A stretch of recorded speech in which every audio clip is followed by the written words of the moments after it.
আজকে আপনাদের এক সাহসী যুবক আবদিনের গল্প শোনাব। এই বনে এক ভয়ঙ্কর রাক্ষসী নারী বাস করত। তাকে মাঝে মাঝে এই রাস্তায় দেখা যেত। তার ভয়ে বনে কেউ আসত না।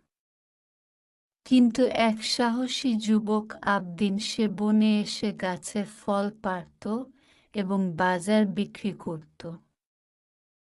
রাক্ষসটার অনেক রাগ হলো, বলল, কে সেই যুবক যে আমার রাজত্বে এসে ফল পাড়ে? রাক্ষসী মেয়েটা রেগে আগুন, বলল, আমি সেই যুবককে দেখতে চাই, এত বড় সাহস কে দিছে তাকে?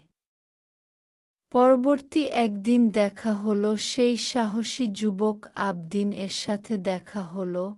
অতঃপর কি হলো পরবর্তী পর্বে দেখবেন।